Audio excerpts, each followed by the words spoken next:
Welcome to Mormon Book Reviews, where an evangelical encounters the restoration. I'm your host, Steven Pynakker, and this is part two of our Mormonism and mental health conversation. Now, I just want to remind our audience that Nathan and I are not trained professionals. Nathan is, that's what he's going to school for. And you have an associate's, is that correct? Yes, I'm just an undergrad right now. Yeah, So that's, but either way, but we both have life experiences. One, we both have had mental health crises in our lives, and we both come from religious backgrounds. Me from an evangelical background, a conservative evangelical background, and Nathan from obviously from the Church of Jesus Christ of Latter-day Saints. And of course, some of you probably remember from our first interview where that I had with Nathan, where he talked about the PTSD that he experienced on his mission. And, it was a story that really touched a lot of people. So we both kind of thought, let's just have a conversation about mental health within not only just Mormonism, but within a religious context in general. But because this is a show that's about, it's Mormon book reviews, of course, we're going to explore the restoration more than others. But then I'm going to kind of add my evangelical worldview or experiences as well to kind of inform the conversation. Nathan, welcome to the show. thanks for having me again, Steve. I'm excited to join you. Yeah. So, one of the things we were talking about off camera was, um, if you look at the Bible and you look at the Book of Mormon, there are examples of, like we were talking about, King Saul obviously was having an obviously depressive episode. And it was so bad that he would bring in King David to play soothing music for him on his lyre. So even in the Old Testament period, we have stories about what we would call depression. And you would, of course, have referred to the book of Job. Let's just kind of talk about scripture and how it describes mental illness as we understand it today. That's a great question.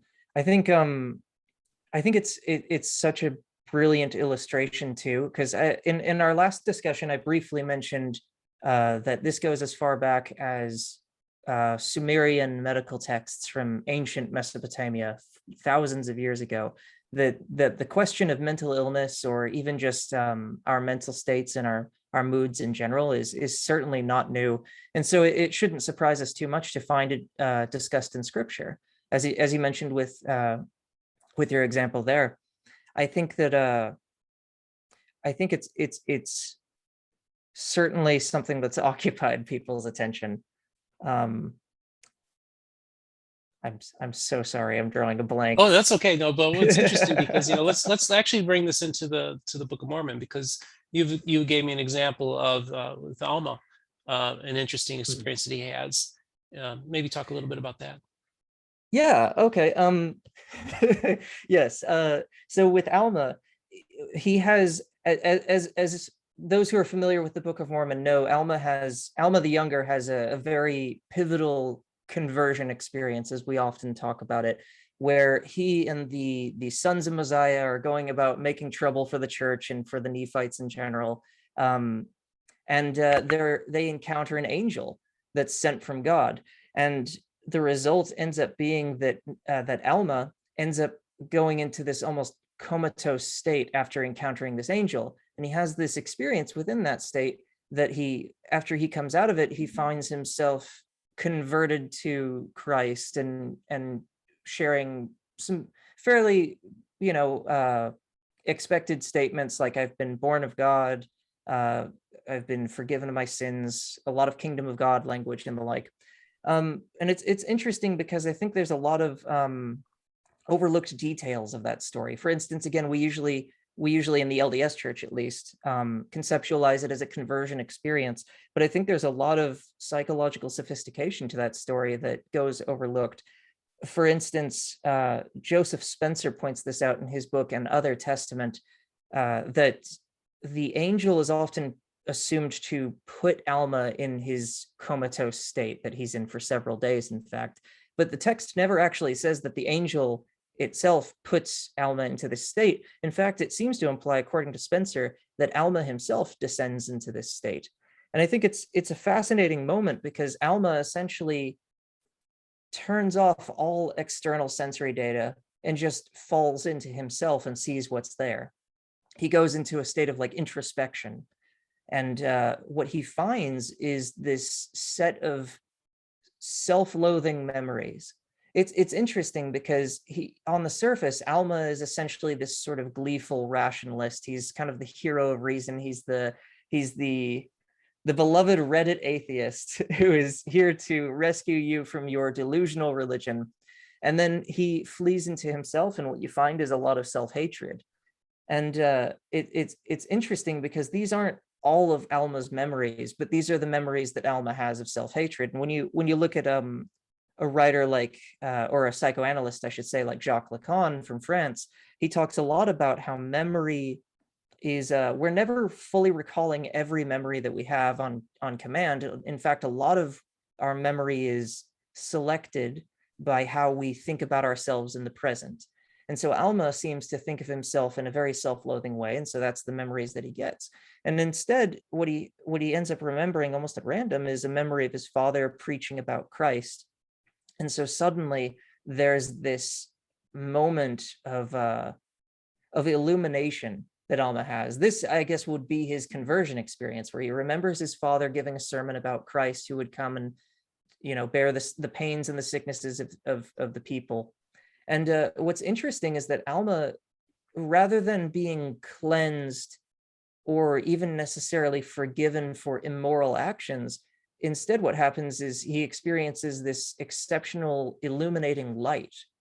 So instead of being left with his self-loathing and his desire to be destroyed even to the point of extinction, and instead of being washed of all of those memories, instead Alma gets this full view of himself in the light of Christ, which ends up being this this light of grace, this unconditional love and acceptance. It's such an interesting story to me because I think it's a great scriptural precedent for turning inward and exploring one's own inner experience. And then it just reminds, of even just with Christ. We had a conversation where there are moments when Christ, at moments in his ministry, has to separate himself and be alone, and deal with things. Maybe just kind of contemplate that. Yeah. It's interesting because as we explored kind of in our previous interview about my mission experiences, I'm familiar with Indian and Southeast Asian traditions, especially when it comes to meditation techniques. And this is something that we often see, where a practitioner in some variety of school, whether it's Buddhism or Hinduism, yoga, or the like, they'll separate themselves from distractions. They'll usually go to a place where they can be alone, and they will begin to examine their own thoughts and emotions. And I think there's an interesting precedent in the New Testament, in the four Gospels, of Jesus in moments having to separate himself from the crowds, from even his closest disciples and students, and having these really intensely private moments with himself and with his Father, where he has the opportunity, I would imagine at least, would have the opportunity to introspect, to try to examine his own feelings, try to see where he is and where his Father is. So often I sometimes wonder that, I actually was reading an article earlier today about how maybe a lot of people like talking about psychological issues, and the modern times, a lot of scientists kind of reject thousands of years of religious practice as means of, and now they're starting to figure out that, well, maybe these religions have been around for thousands of years, and maybe they picked up practices that can be useful tools to help us. And they're finding there are certain religious practices that people do that can be very helpful, and help you with, in a psychological sense, whether it's prayer or meditation. I like to say that, I come from a charismatic movement, and it's a highly enthusiastic religion, if you will. There's speaking in tongues.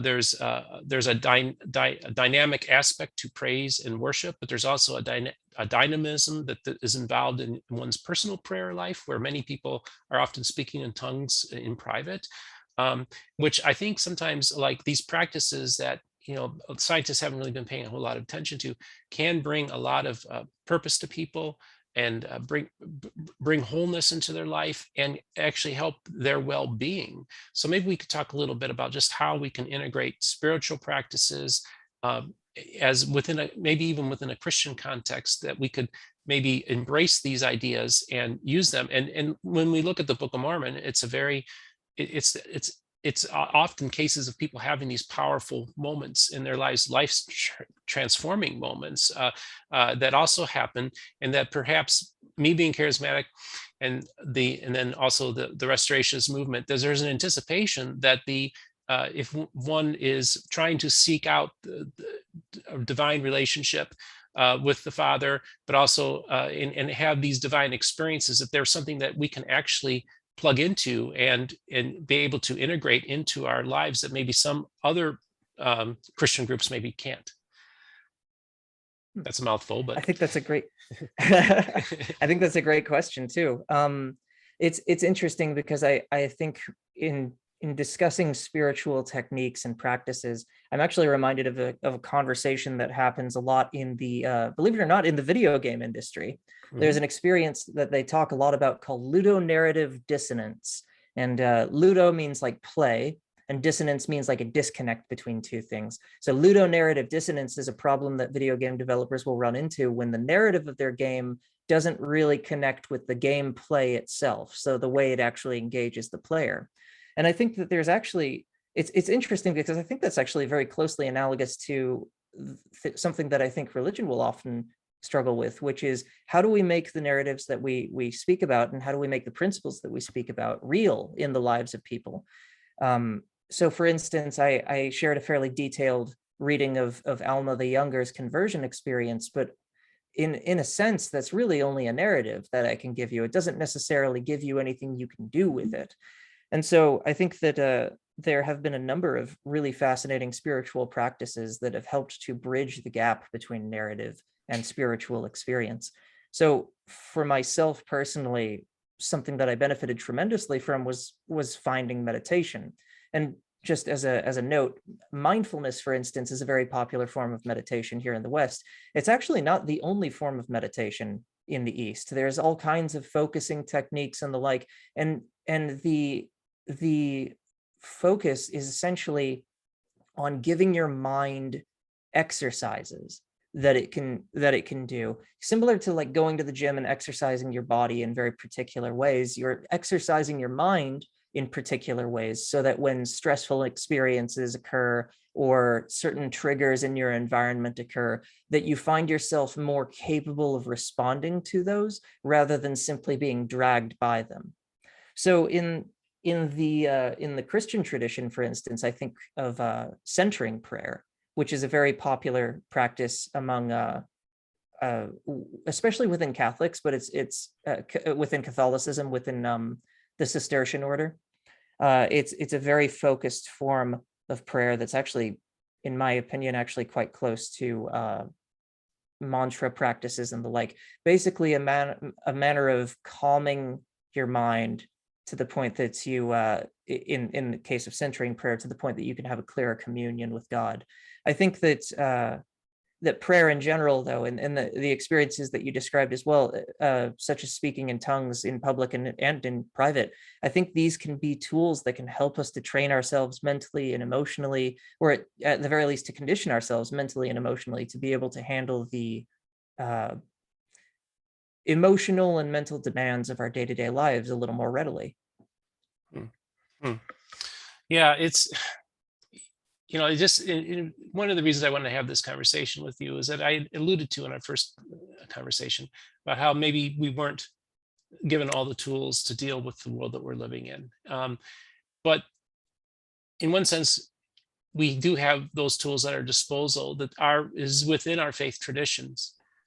We just need to find them and utilize them, and maybe also look at these gifts that we've been given through our scriptures and through our histories of our peoples, that we can really rely heavily on these documents, because they are kind of part of our history, but they are also, there are real people involved in these scriptures, had real problems. Even when we look at like even the story of Joseph Smith, when you read some of his letters, you can tell this was a man who, he was a dynamic person, but we're not going to psychoanalyze Joseph Smith. But I think that Joseph Smith, if you look at even Joseph Smith and all that he went through, because he was jailed constantly and he was under threat, but the ability to be able to do what he was able to do is really remarkable when you consider all the stresses that were in his life. And then you also even look at the story of Brigham Young and what it took for him to be able to forge a path to Utah in a remarkable way. These are examples of people in your tradition that maybe people can also draw inspiration from. Yeah, I think it touches on something that's really important too, which is I think the success of Mormonism was not primarily in the Mormon intellectual landscape. I think it was because of the Mormon experience. So you for instance, you look at very early Mormonism when Joseph Smith was just beginning his career. The Book of Mormon is a text that people would, they would read it, but very rarely would they discuss like very in-depth readings of the text. It was the existence of the text itself that to them indicated that they could have this direct, unmediated experience with God, which was exceptionally important to 19th century American Christians at the time. It was this sense in which these fantastical stories of the New Testament were not just ancient history long gone, or even, fables and legends. They were something that you yourself could experience. And the early Mormons seem to have some kind of palpably comparable experience in that sense. So I think it's important to understand that religious traditions in general are not so much trying to propose propositional truths, though they do indeed do that, but I think that their primary goal is to trigger a certain kind of experience. And I think when you recognize that, you start to realize that religion has been this exceptionally important tool throughout human history to try to do what I think modern psychotherapy and psychiatry and neuroscience are trying to address too, with the data sets and the equipment that we have now that our ancestors didn't have, which is to try to find a way to live peaceably in the world, or at least meaningfully in the world. And the unique thing about the Mormon experience, at least for the Utah Saints, is that they do kind of have a shared collective I don't know what would be the word, a collective shared identity that kind of connects them in a way that makes them very unique, but that could also be something that could be very helpful as well. Absolutely. I think it's interesting. I saw this TED Talk with a gentleman that for the life of me, I can't remember his name. I think his first name is Christian, but he's a former skinhead. And now today he helps to deprogram young men who have been taken in by skinhead groups or by neo-Nazi groups and the like. And he in his TED Talk, he discussed how one of the things that these groups prey upon, especially with white young men, is their need for identity, purpose, and belonging. And while these groups certainly exploit those things, they're still universal human needs. I think that we turn to religion in one form or another in order to find that sense of who we are, where we fit into this universe, whether that's on like a microscopic level with our communities and our cultures, or on a macroscopic level where it comes to like deep time and the cosmos and so forth. And we need a purpose. We need something to do. We need a reason for us to be here. Rather than just being billiard balls, there's got to be some, on an emotional level, we have this need to feel that our actions are meaningful, rather than just being random or someone else could have done it anyway, so who cares, that sort of thing. I think it's important to understand that religion has, in its own way and with varying levels of success, even within particular traditions, has attempted to meet those three needs. And I think that even though in the West, generally speaking, we're kind of a post-Abrahamic culture in the sense that Christianity, Judaism, and Islam don't quite enjoy the same amount of power that they used to. As you said, in our previous discussion, that Christians in the United States are essentially losing a lot of the political and social power that they once had. I think that even as we potentially even leave behind these explicit traditions, I don't think we leave behind the human needs that drove their, if not their creation, at the very least their long history. Hmm. Hmm. You know, when I decided to tape our initial interview with you, neither one of us really knew what to expect. But after talking with you and having these conversations with you, I thought, I think it's time to have this conversation for people to hear. Now, I got so much of an outpouring of people that were really touched by our interview. A lot of people said this was the best interview that you did. Um, and I've had people reach out to me and say how much it meant to them. And I know people reached out to you as well.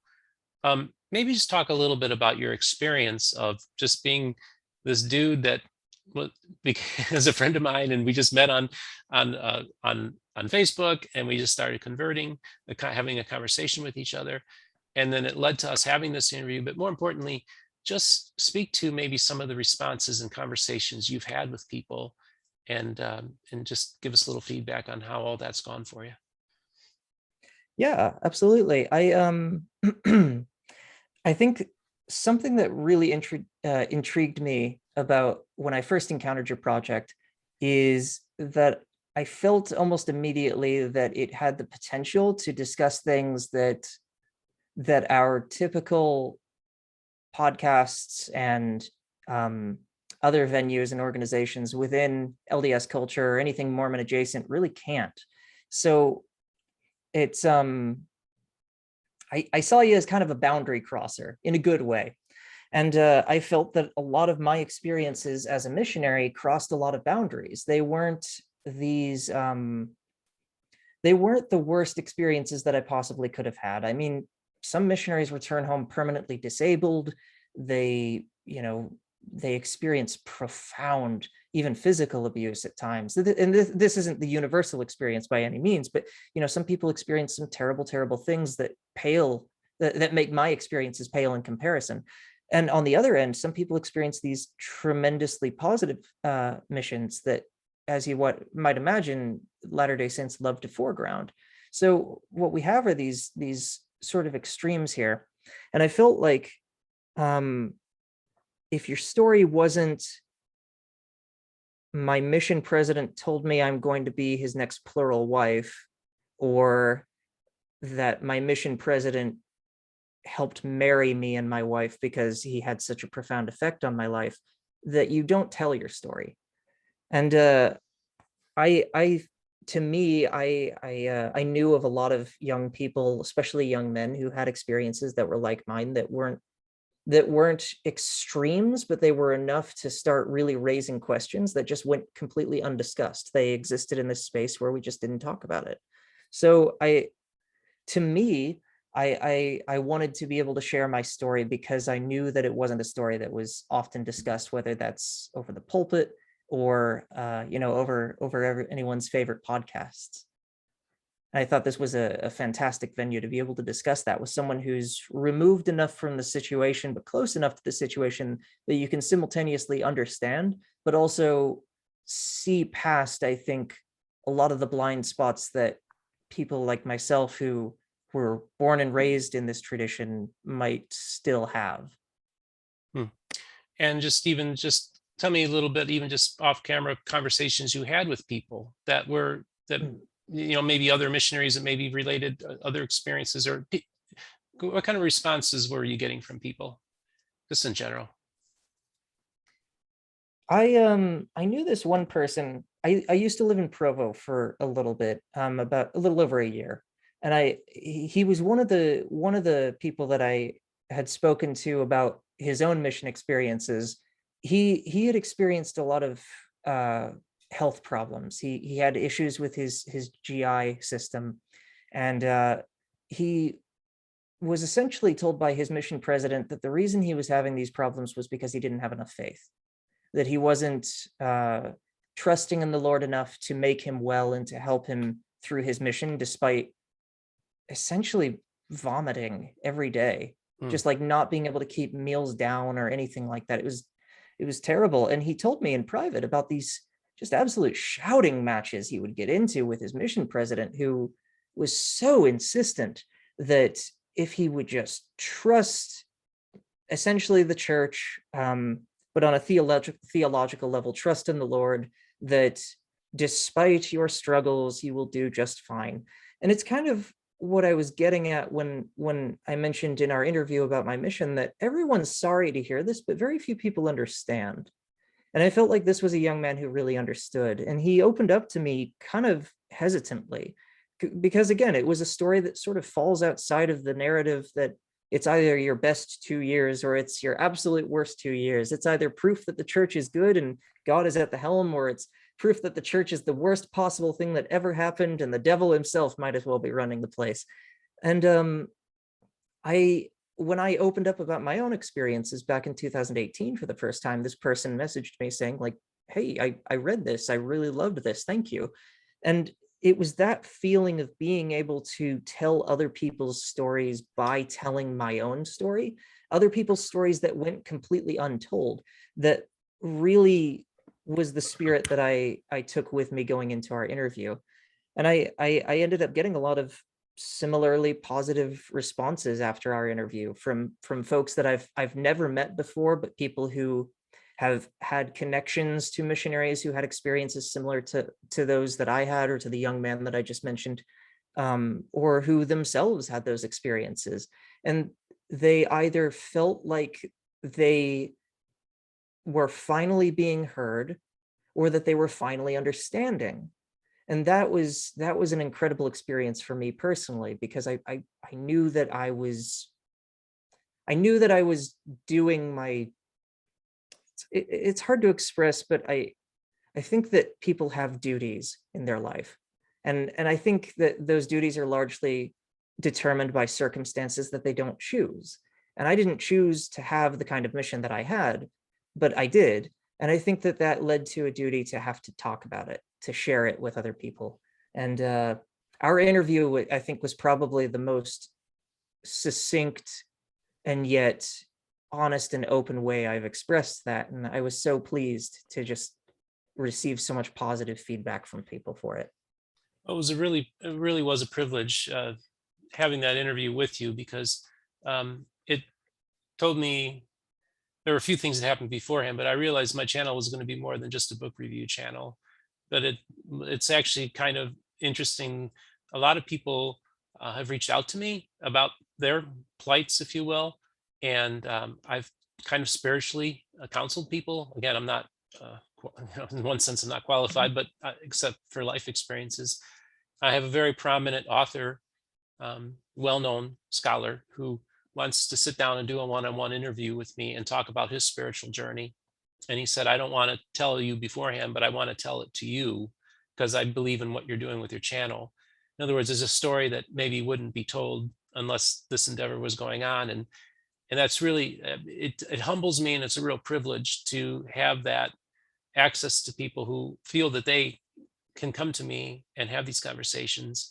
And they're usually more spiritual, but they're often, the fact is that, we are hardwired to be spiritual. So if we can find happiness and peace in our spiritual well-being, that will also, of course, improve our well-being in general. And that's something that's happened to me. I've been at peace for a while now, when a lot of people haven't been. And the Holy Spirit has basically just told me, Steve, just allow me to operate through you, and all will be well. And when you have that sense, that certainly does help you with your ability to go through the day, knowing that you have something bigger than yourself that is, in one sense, supporting you. Absolutely. I think it it matches my own experience. What you're describing matches my own experience. I I remember being really taken with Taoism when I came home from my mission. So it's an indigenous religious tradition within China, and what the West sees as Taoism is a somewhat distilled philosophical version, but in China it's more of an indigenous religion as well. But I just remember this little story. I think it's Confucius and his disciples see this old man walking toward a river, and Confucius thinks to himself, "Oh, what a shame! The old man. He must be ready to drown himself. He's lived a long life. It's time to end it." And so the old man walks into the water and he disappears into this he gets pulled by the water, and they see him go into this whirlpool, and then they see him come out of the whirlpool on the other side of the river and just keep walking like nothing had happened. And so Confucius and his disciples are really confused by this. So they track down this old man and they ask him, like, how did you do that? And as Alan Watts tells the story, he says that the old man replies to Confucius, "Well, I went in with the whirl and I came out with the swirl." There was this sense in which he didn't fight the water; he just flowed with it, even when it got turbulent, and it put him out on the other side of the river. And I think that when you describe how you came to your own experience of feeling as if you could finally let go of your own will, in a sense, your own sense of what you think would be best or should be done, and to allow, as you describe it, to allow the Spirit to work through you. I think that that's a very similar experience, which is that we realize that we realize we aren't billiard balls on a table. We're more like waves on an ocean. There's something bigger than us that acts through us, rather than just very chaotic forces that just bump us around in random directions. Of course, a conversation with Nathan Smith is going to end on Confucius. This is our typical Saturday night conversation, folks. I'm glad that I'm able to share it with my audience. I'm having great off-camera conversations with people. Occasionally, I get them on camera, and those are my interviews. And I just want to thank everybody. I just wanted to have this talk and have this conversation with Nathan because, this is not to go after Christians or evangelicals or, there's people on the right and the left that need, there's people on the right and left that need Jesus, is what I have had to say as an evangelical. But they also need, they need some well-being. They need peace in their lives. They need some stability. And I do think that, our faith traditions can offer that to people. And it doesn't necessarily have to be the reason why these things happen, but I think that our faith can be the solution to these problems as well. And so we're trying to find solutions on this channel. We're trying to build bridges. We're trying to do reconciliation. And we're also trying to bring healing to the individual, and I think often through spiritual means we can achieve that. And maybe this little conversation we have will help you in your journey that we're all on. And we are all going to get through this epidemic, everybody.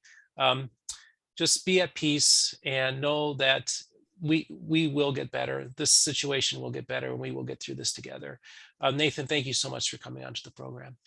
Thank you once again, Steve. It's always a pleasure to get to chat with you. So I just want to remind my audience to like and subscribe, and make sure you hit the notification button to be informed when the new episode is coming out. Peace out.